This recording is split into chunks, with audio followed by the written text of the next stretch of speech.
मतलब का रिश्ता, दिल छूने वाली कहानी। एक गांव में एक बड़ा साहूकार रहता था। साहूकार बहुत पैसे वाला था। आसपास के कई गांव में उसका बड़ा नाम था। लेकिन इस साहूकार को अपने पैसों का, अपने रुतबे का और अपने नाम का बड़ा ही घमंड था।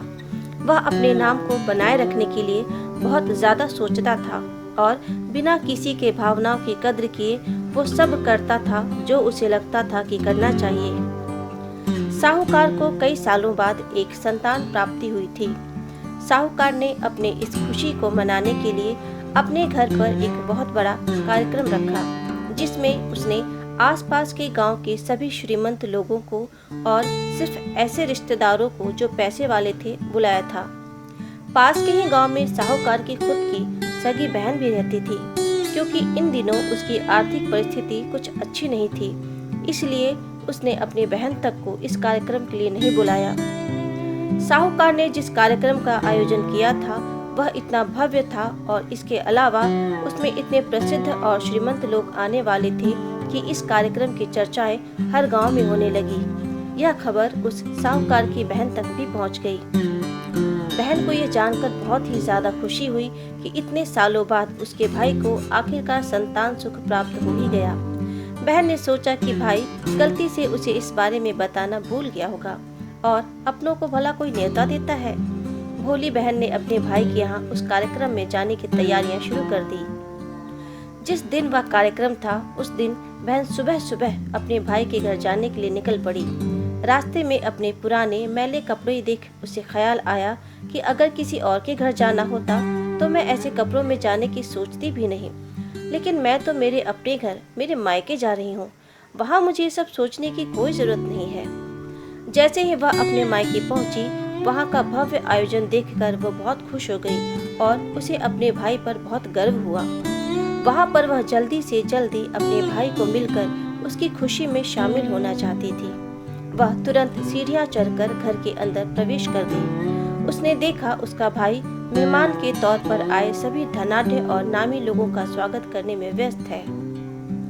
बहन जैसे ही अपने भाई की तरफ उससे मिलने के लिए बढ़ी, उसके भाई की नजरें उस पर पड़ गई और अपनी बहन को ऐसे पुराने मैले कपड़ों में देखकर भाई ने उससे मिलना तो दूर बल्कि तुरंत बहाना बनाकर वहां से निकल गया।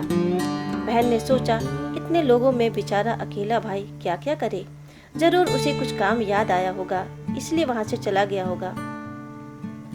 बहन बाद में अपनी भाभी से मिलने गई। भाभी ने उसका स्वागत किया और उसे खाना खाने के लिए आग्रह किया। बहन ने सोचा, ठीक है, पहले खाना खा लेती हूँ, फिर बाद में आराम से भाई से मिल लूंगी।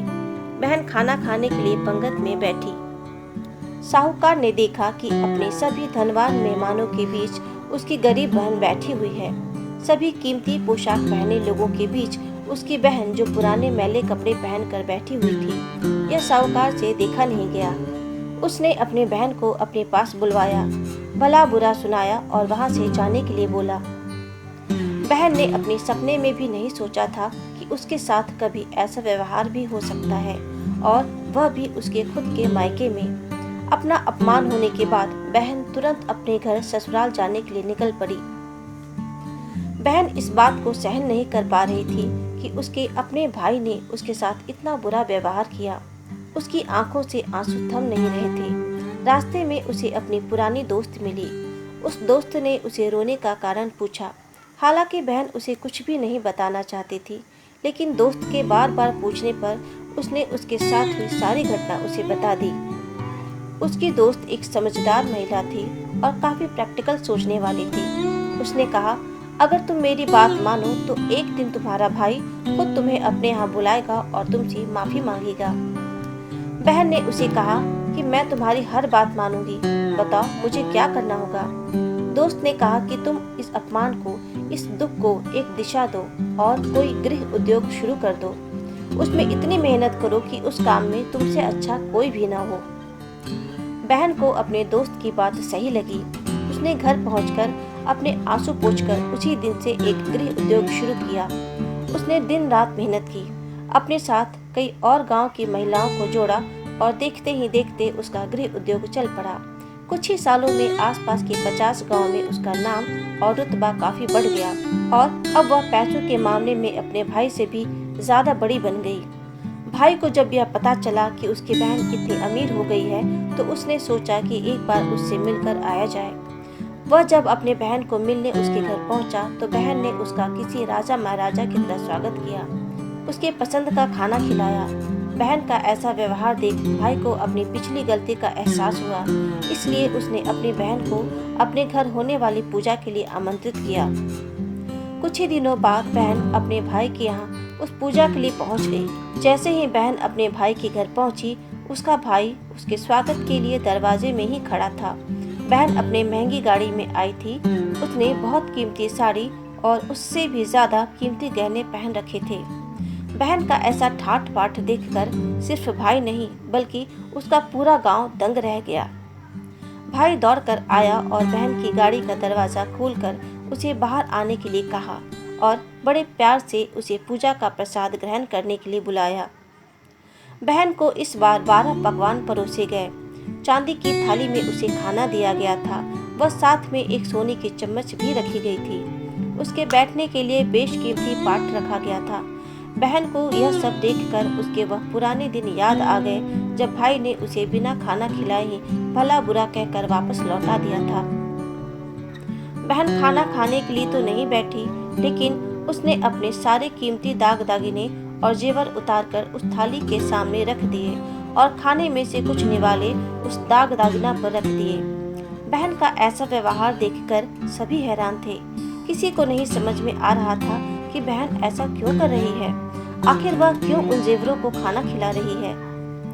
जब सभी ने उससे पूछा कि वह क्यों ऐसा कर रही है, तब बहन ने सबके सामने बताया कि आज जो उसका इतना मान सम्मान हो रहा है वह दरअसल उसका नहीं, उसके इन्हीं कीमती गहनों और कपड़ों का हो रहा है, क्योंकि मैं तो अभी भी वही पुरानी साहूकार की बहन ही हूँ। अगर कुछ बदला है तो वह मेरी परिस्थिति है, मेरे कपड़े और गहने हैं। भाई ने अपनी गलती का एहसास होने पर इस बार अपनी बहन के पैर पकड़कर माफी मांगी। बहन जो पहले भी अपने भाई से निस्वार्थ प्रेम करती थी, उसने अपने भाई को माफ कर दिया और उसे गले से लगा लिया। दोस्तों, पैसे सिर्फ हमारे जीवन को सरल बनाने के लिए है, जबकि रिश्ते जीवन में मिले किसी वरदान की तरह है, अगर उन्हें सच्चे मन से और निस्वार्थ भाव से निभाए जाए।